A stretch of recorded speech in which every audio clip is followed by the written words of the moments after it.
Doublespeak is language designed to evade responsibility, make the unpleasant appear pleasant, the unattractive appear attractive. Basically, it's language that pretends to communicate but really doesn't. It is language designed to mislead while pretending not to. Doublespeak is not a slip of the tongue or a mistaken use of language. It's exactly the opposite. It is language used by people who are very intelligent and very sophisticated in the use of language and know that you can do an awful lot with language. We should be aware of it so that we can at least be defensive and defend ourselves so that we're not misled through it. But secondly, there are times when we simply cannot tolerate this language. When we talk about important public issues of national policy, we should not use doublespeak as a nation. We should not use it ourselves. We should not allow the politicians who are speaking to us to use it. Language that way can be terribly corrupting in a society and can mislead all of us. And in a democracy that depends upon the active participation of its citizens, it can lead to cynicism and resentment and a withdrawal from the political process. Does that have anything to do with the reason why only 50% of the American people voted in 1988? I have a hypothesis that I would love to test, and I hope sometime to be able to do that. I would love to be able to track the pervasiveness of doublespeak as it grew, along with the decline in voting. Because the reaction I get to doublespeak from a lot of readers of the Quarterly Review as they write to me is, well, of course I know this language. I see it all over the place. I see it all the time. But, you know, what else can you expect from politicians? They all lie. They all use doublespeak. It is that cynicism which leads to there's nothing I can do about it, so people withdraw.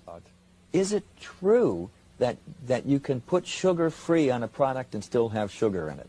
Is probably the one question I've been asked most often, because people simply can't believe that happens. How can it happen? Because sugar-free simply means they haven't added table sugar or cane sugar to it. They can add mannose, fructose, any of the syrup sweeteners, and still call it sugar-free.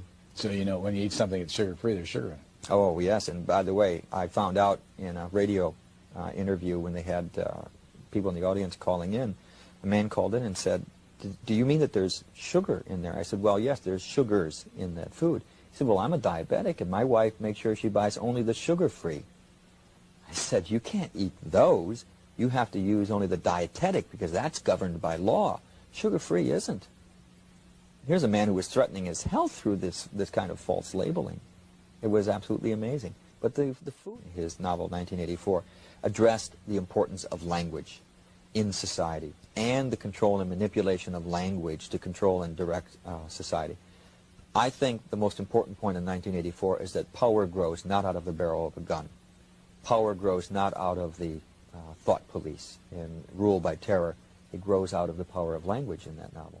What is reality? Reality is not external. Reality exists not in the mind of the individual, which soon perishes, but in the mind of the party, which is collective and immortal. What the party says is reality is real.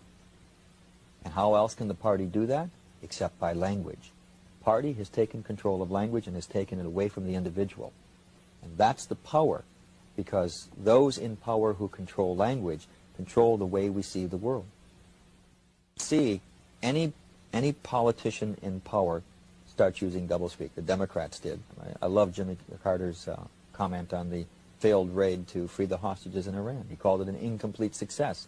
He did that without even thinking about it. He was just automatically using that kind of language. But we at doublespeak, so there's always a mixture of language, because anyone who reaches any position of power must either instinctively or knowingly know how to use doublespeak and know how to use it at a certain time and when to turn it on and off and to what degree. You can simply track that in anyone's, in the rise to power. I'm trying to think of the great Spencer Tracy movie. It's a classic film where he's running for president. He's the ordinary man who gets caught up in the presidential race, and he becomes a national hero. And one of the things they do in the movie is show that as he moves closer to getting the nomination, he starts using more and more of what we would call doublespeak.